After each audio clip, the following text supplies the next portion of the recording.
Berawal dari sebuah tugas kuliah, siapa sangka 5 sahabat ini mampu membangun bisnis yang kini omset tahunannya mencapai miliaran rupiah. Memanfaatkan tren denim yang sempat naik di tahun 2011, mereka menciptakan aksesoris berbahan baku kulit premium sebagai pelengkap tren denim yang sedang melejit saat itu dan terus membuat bisnisnya terbang bebas.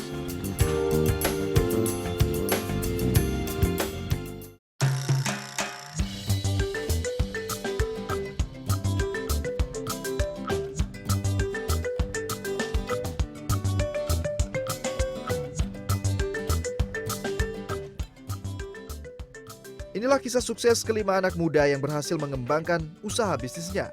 Mereka adalah Steven Lucas, Yosi Permana Putra, Aradea Respati, Octavianus Andika, dan Ivan Ariwibowo.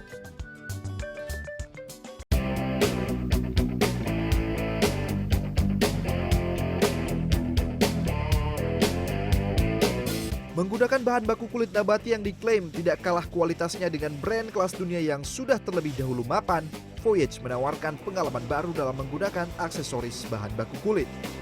Kulit nabati atau yang biasa dikenal dengan vegetable tan leather merupakan kulit sapi yang telah melalui proses penyamakan nabati yang berasal dari tumbuhan. Ketika memulai untuk berbisnis aksesoris-aksesoris kulit seperti ini, apa yang mendasari kalian memulai dengan kulit nabati? Memang kita melihat ada satu opportunity yang menarik gitu. Awalnya kita nggak tahu nih ya mau bisnis apa sih waktu itu kan gitu. Terus kita tahu ada forum namanya darahkubiru.com dan itu memang adalah platform digital untuk penyuka denim ya, penyuka denim di Indonesia gitu loh. Jadi dan kebetulan salah satu owner dari Voyage itu memang member aktif. Oke, member aktif yang istilahnya dipercaya gitu ya, ya mengerti denim dan mengerti pasarnya seperti apa sih gitu. Jadi banyak yang suka interaksi juga gitu. Dari zaman dulu nih, denim itu pasangannya itu adalah leather gitu. Entah itu misalnya jaketnya denim, tapi terus tas lempangnya misalkan kulit gitu ya. Dan memang itu udah dari dulu gitu. Mungkin pasangan yang serasi. Terinspirasi Indiana Jones kali ya. Nah, bisa juga. Ya? Jadi zaman-zaman cowboy itu kan topi-topinya selalu kulit. Nah, iya. Awal memulai, Yosi dan keempat temannya sempat berniat menggunakan bahan baku kulit lokal. Saat itu, Yosi mengaku cukup sulit mendapatkan bahan baku kulit nabati yang sesuai dengan standar yang diinginkan Voyage. Sesulit apa mengimpor kulit dan dalam bukan kuantitas besar ke Indonesia? Oke, jadi impor itu awalnya ada juga yang baik juga ke kita dari Meksiko ya, supplier Meksiko itu kirim ke kita free 1 lembar gitu. Nah kita dulu belum ada pengalaman apa-apa impor, langsung terhambat gitu loh. Oh kita nggak punya izinnya ya, kita dikirim pakai jasa logistik ya, yang biasa aja ya. Nah itu kita harus bayar ekstra duitnya banyak banget tuh. Ada pajak untuk biaya masuk, terus ada biaya penginapan di gudangnya. Ada solusinya ternyata. Itu jadi kita pakai jasa forwarder gitu ya. Memang dia yang punya izinnya, tapi tetap kita yang pesan dari supplier kita yang di US gitu. Jadi nanti pengirimannya bukan kita yang handle gitu. Jadi si jasa ini. Tapi dengan resiko adalah kita bayar jasa ke forwarder ini. Modal awal yang dikumpulkan berasal dari uang tabungan sebanyak 37 juta rupiah. Kini, seiring berjalannya usaha, omset bisnis per bulannya mampu mencapai 450 juta rupiah. Cukup menjanjikan, bukan? Dari mana sih kalian awalnya mendapatkan modal sehingga bisa memulai Voyage ini? Oke, jadi awalnya kita tuh dari kantong sendiri ya. Dari kantong sendiri? Iya, jadi kita mengumpulkan duit. Memang kita ngomong sih masing-masing ya, owner ke orang tua gitu, mau buka usaha gitu, konsepnya begini. Mereka welcome sih. Tapi gitu. nggak mau kasih suntikan modal? Tapi ya kalau kita minta banyak juga kita sebagai anak kan juga nggak enak gitu ya, kita nggak enak. Jadi ya udah. Gini deh, caranya adalah kayak kita nabung tiap bulan gitu loh. Kita sisihin duit kita gitu. Misalkan kita mau R&D apa sesuatu, kita patungan. Gitu loh. Dan setelah ditotal memang ternyata kita udah pengen nih nggak sampai 50 juta gitu. Itu sudah kita bisa produksi 40 unit dompet dengan 3 jenis yang berbeda gitu. plus kita udah biaya impor segala macam dan biaya R&D gitu. Oke. Plus bikin website untuk awal-awal. Pertumbuhan bisnis Voyage pun terus menjanjikan. Tahun 2011, omsetnya mencapai 50 juta rupiah setahun. Di tahun 2012, naik menjadi kurang lebih 100 juta rupiah. Kemudian di tahun 2013, naik menyentuh angka 1,5 miliar rupiah per tahun. Pada 2014, omset bisnis ini mencapai 3 miliar rupiah per tahunnya. Dan di tahun 2015, tercatat omset akhirnya mencapai 4,5 miliar rupiah. Market Voyage sejauh ini paling banyak berasal dari kalangan first jobber dan juga mereka yang baru lulus SMA dan akan memasuki masa kuliah.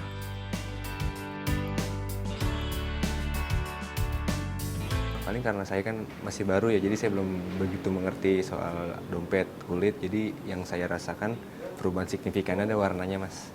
Warnanya yang saya rasakan udah dari natural jadi agak kecoklat hitam-hitaman. Untuk harga worth it atau enggaknya sih, jatuhnya sih worth it, soalnya dari segi barangnya, produknya itu emang bagus banget Voyage.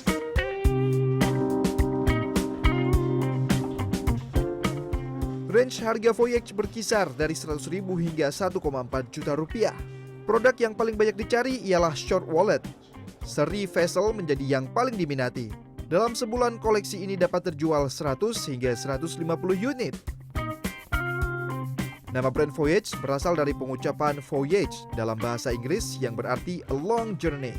Sengaja dituliskan V-O-Y-E-J dan agar semua orang menyebutnya sama. Di balik itu ada korelasi dengan keunggulan produk yang ditawarkan, yaitu daya tahan dan pengalaman. Ini terlihat dari bahan baku Voyage yang berupa kulit nabati yang dapat berubah warna seiring pemakaian.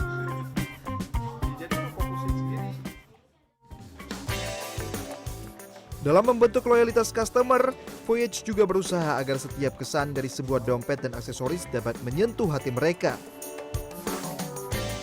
Tidak hanya melalui fungsinya, tapi juga berbagai pengalaman yang didapatkan sejak pertama kali customer memutuskan menggunakan produk ini.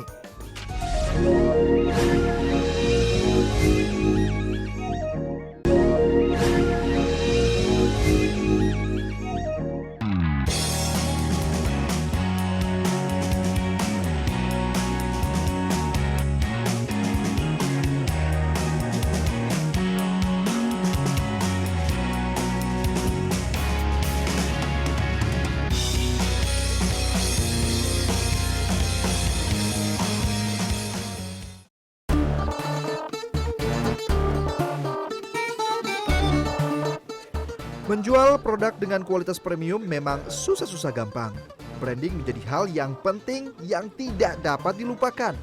Selain kualitas yang tinggi, bagaimana citra sebuah produk dapat dipersepsikan berkelas dan berkualitas oleh pelanggan juga mutlak diperhatikan. Nah, di awal banget juga memang kita sudah mengemas dari istilahnya ujung ke ujungnya itu bagaimana supaya brand Voyage itu menjadi dipandang orang brand yang premium. Mulai dari packagingnya, kita perhatikan bagaimana packaging yang istilahnya ketika customer itu melakukan unboxing bisa mendapatkan feel yang ini memang barang premium. Kedua, produknya sendiri juga tentunya kita jaga. Kualitasnya, jahit tangan, kemudian finishingnya, seperti itu. Dan yang ketiga itu udah pasti masalah after sales-nya kita. Bagaimana keramahan customer service kita ketika melayani customer, kemudahan customer berinteraksi dengan kita. Kalau ada pertanyaan kita bisa jawab juga dengan istilahnya dengan cepat dan juga dengan clear. Kini hasil kerja keras Yosi dan keempat temannya telah membuahkan hasil. Tidak hanya dijual secara online, kini penjualan secara offline juga dilakukan melalui toko fisik mereka dan juga retailer resmi lainnya. Selain di Jakarta, Voyage juga dapat ditemukan di Yogyakarta, Surabaya, Medan, dan Malaysia.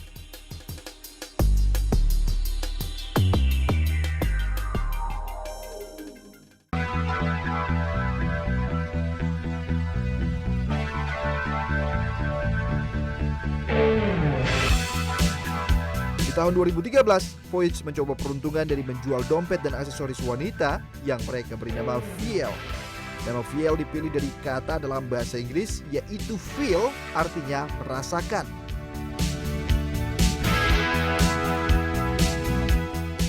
Ya, nah Anda punya koleksi dompet pria dan juga wanita. Ya. Itu persentase penjualan di antara keduanya itu masih dominan yang mana? Kalau untuk presentasinya pasti lebih dominan yang Voyage yang cowok ya dibanding yang Viel gitu loh. Karena memang lahirnya kan Voyage duluan, jadi memang sudah lebih terkenal si Voyage duluan. Dan memang untuk yang cewek ini gitu, memang kita cuman istilahnya pelengkap ya. Apakah demand dengan produk-produk kulit nabati dan juga premium seperti ini masih cukup baik untuk saat ini? Oke, jadi awalnya itu problem yang kita hadapi adalah edukasi customer ya. Apa sih kulit nabati? Walaupun sebetulnya kulit itu sudah ada dari dulu gitu ya. Tapi banyak yang nggak tahu gitu loh. Jadi saat kita ikut misalkan pameran gitu ya, event bazar gitu, kita itu mati-matian kasih tahu terus. Ajarin terus, edukasi terus customer, apa sih kulit nabati itu, apa keunikannya, kita kasih tahu terus.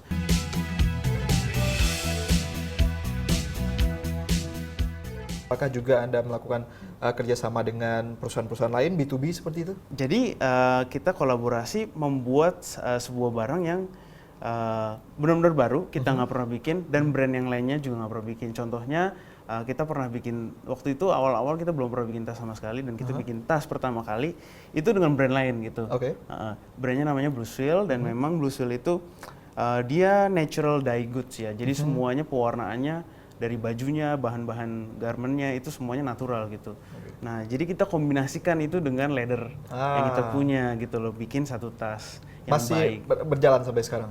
Kolaborasinya hanya limited time ya. Limited Gitu. time, Jadi tidak berjalan terus, produksinya juga limited, jadi benar-benar eksklusif produk.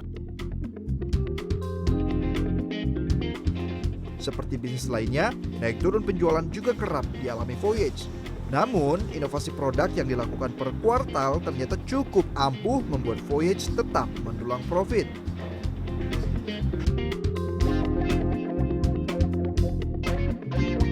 Yang paling menantang buat saya tentu saja bagaimana caranya untuk berinovasi, karena produk yang Voyage ciptakan itu kan dompet sebenarnya. Dompet itu rata-rata bentuknya ya udah kayak gitu. Nah, di dalam Voyage ini kita satu tim selalu brainstorming gimana caranya untuk memperbarui desain. Contohnya itu seperti bagaimana caranya memudahkan orang untuk mengeluarkan atau memasukkan uang. Kita membuat sistem seperti ini namanya side cut, di mana jahitan pinggir tidak dijahit semua agar orang lebih mudah. Tidak hanya memastikan operasional Voyage berjalan optimal, Yosi juga ikut melakukan riset dan pengembangan produk untuk kemudian masuk ke tahap desain. Di tahun 2017, Voyage akan mulai berfokus ke pasar ekspor. Bagi Yosi, dukungan keluarga menjadi hal penting untuk melanjutkan seluruh impiannya bersama Voyage. Oke, jadi awalnya orang tua saya, papa saya itu memang wirausaha juga, wirausaha juga gitu. Jadi dia entrepreneur juga gitu. Nah, kalau beliau dia mendukung banget saya untuk ambil jalur ini gitu ya. Cuman kalau untuk ibu saya agak sedikit bertentangan, karena menurut dia lebih baik saya itu coba kerja as profesional dulu, terus nanti baru jadi entrepreneur gitu loh. Dan dengan dia sih bilangnya waktu itu biar ada ilmunya lah, gitu, biar istilahnya kamu belajar dulu lah gimana sih kerja gitu. Nanti baru deh kamu entrepreneur gitu. Cuman ya di situ saya nggak patah semangat sih, sempet down juga sedikit. Cuman ya udahlah, saya buktiin aja gitu kan, maksudnya kerja, tunjukin kalau brandnya itu memang bisa berkembang. Apa sih tips pertama yang harus dimiliki oleh mereka sehingga mereka survive seperti itu, tidak ketika sudah memulai kemudian layu sebelum berkembang? Tipsnya adalah untuk buka usaha itu saya percaya ada 4 hal utama, hal fondasi lah, bisa dibilang fondasi untuk mendirikan usaha gitu. Yang pertama itu adalah knowledge-nya, knowledge tentang apa sih yang kalian suka gitu. Terus industrinya seperti apa gitu, knowledge tentang the whole industry, kalian mau masuk industri yang mana sih, bisnis apa yang kalian mau gitu ya. Yang kedua networking ya, networking itu penting. Kenapa? Kalau saya mau buka usaha kulit, tapi saya tidak kenal sama yang bikin kulit, ya gimana saya mau usaha gitu. Nggak ada yang ngajarin saya gitu loh. Kan lama banget gitu kan. Terus yang ketiga itu adalah capital, itu udah pasti ya, kita semua butuh modal, butuh uang gitu ya. Nah yang paling penting satu lagi, know your market. Itu paling penting. Jadi kalau mau buka usaha, yakin nggak apa usaha Anda itu bisa menghasilkan revenue stream yang baik? Proses produksi Voyage dilakukan di Yogyakarta. Di sini Voyage bermitra dengan industri kerajinan kulit yang berada di wilayah Piungan. Perusahaan mitralah yang memastikan setiap produk Voyage diproduksi sesuai dengan standar desain yang diinginkan.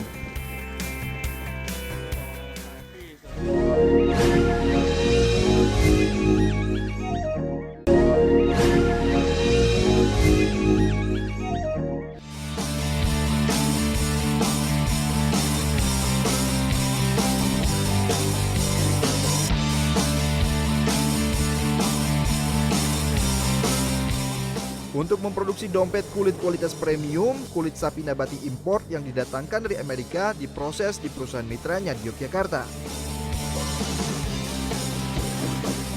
Perusahaan pengolahan kulit ini sudah menjadi mitra Voyage sejak tahun 2010 ketika proses riset dan pengembangan produk dilakukan oleh para pemilik Voyage. Nah ini kan ngomong-ngomong kalian menggunakan kulit-kulit yang diimpor dari US langsung. Ya, betul. Nah itu seperti apa sih tantangan yang mengimpor kulit-kulit dari US dan seperti apa penyimpanan supaya kualitasnya tetap terjaga seperti standar Voyage? Kalau dari US ya udah pasti kita cara bawa itu ke Indonesia pasti lebih susah dibandingkan kita beli kulit langsung di sini. Jadi emang kita setahun 2 tahun awal berdiri Voyage kita harus memikirkan gimana sih timing yang pas ketika kulit bisa sampai di tempat produksi ketika kita mau bikin PO. Itu ya mungkin emang sekarang kita udah bisa ngakalinnya kayak gimana dengan memesan kulit jumlahnya dikit, cuman lebih sering. Soalnya nanti just in case ketahan ketika red light di pelabuhan, kita ada buffernya lah, buffer stoknya seperti apa. Kemudian juga tantangan lainnya adalah menjaga kulit tuh ketika sampai Jakarta atau di Jogja ini kondisinya tetap bagus. Jadi emang nih kita store di tempat khusus ini dengan suhu yang dijaga dan juga kelembapan dijaga agar kulitnya nggak cepet jamur, nggak cepet. Kulit nabati yang belum diubah menjadi dompet disimpan di dalam dry storage dengan suhu 30 derajat dan kelembaban yang dipertahankan tetap rendah.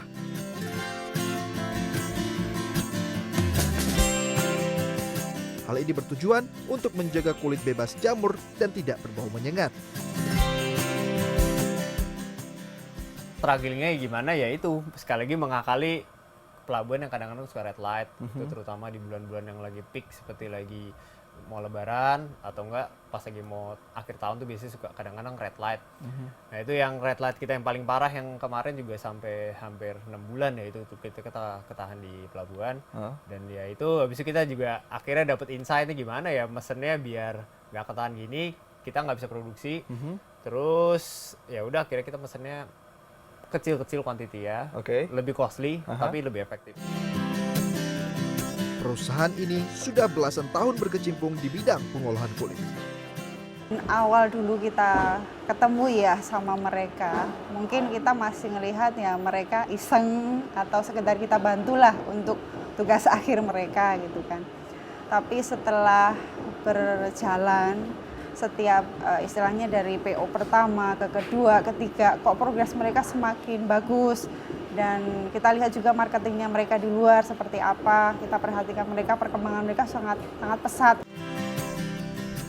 Menjadi mitra selama 5 tahun, membuat chemistry keduanya terbangun makin baik. Hampir 100% pengerjaan dompet dan produk lain Voyage dan VL dilakukan tanpa bantuan mesin. Dari desain hingga proses produksi selesai dibutuhkan waktu kurang lebih 4 bulan. Hasil desain yang sudah disetujui akan masuk pada tahap pola. Setelah itu kulit akan dibentuk menurut pola, selanjutnya di-assembly dan dilakukan pengecekan kualitas.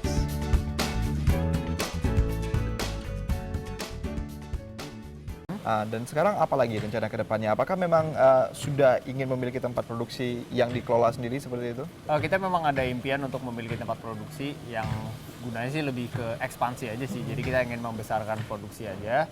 Dan itu nanti mungkin ke depannya kita juga mau gunakan untuk project-project yang berhubungan dengan B2B. Jadi emang kita juga taking order dari beberapa company besar. Nah itu biasanya kita sering kewalahan untuk terima order. Popularitas produk Voyage yang terus naik memunculkan produk tiruan di pasaran. Apakah Anda pernah menemukan produk-produk tiruan di pasaran dan bagaimana menyelesaikan persoalan itu? Kalau produk yang mirip-mirip atau terinspirasi sih kita udah nemuin lumayan banyak sih. Jadi emang kita kan dari awal punya tim riset sendiri, tim desain sendiri. Emang semua tekukan desain dari produk kita tuh ada artinya gitu loh. Oke. Mungkin kalau mereka yang bikin produk yang pakai desain dari terinspirasi dari Voyage, mereka nggak akan bisa jelasin secara detail gitu loh. Kalau kita bisa jelasin detail karena emang kita yang bikin itu gitu loh. Jadi emang udah banyak dan sebenarnya kalau mereka juga set harganya juga berbeda lah dari Voyage. Jadi Lebih rendah?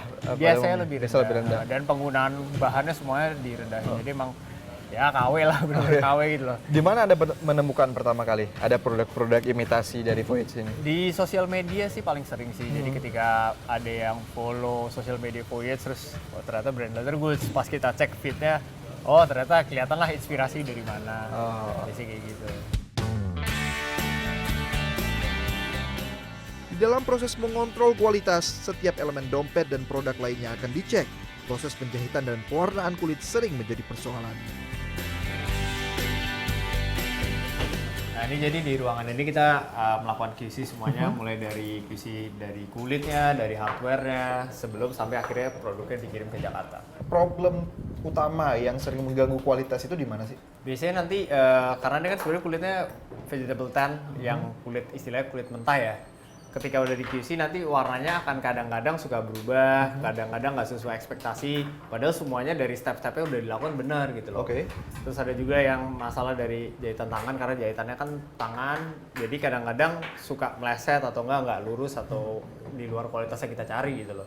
Jadi biasanya di sini mereka melakukan pengecekan ulang dan sampai akhirnya kualitasnya perfect, dinyatakan baik, baru habis itu dikirim ke office kita. Baik, kalau untuk jahitan mungkin masih bisa dibenahin gitu ya, masih bisa dilakukan lagi di sini. Tapi kalau untuk warna kulit yang mungkin berbeda ataupun kualitas yang ketika dibersihkan baru tahu mungkin ada goresan, itu apa yang dilakukan oleh Voyage?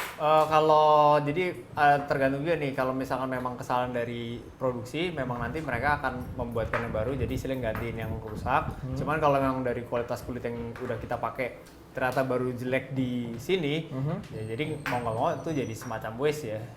Jadi ya kita harus ganti produk itu seutuhnya gitu.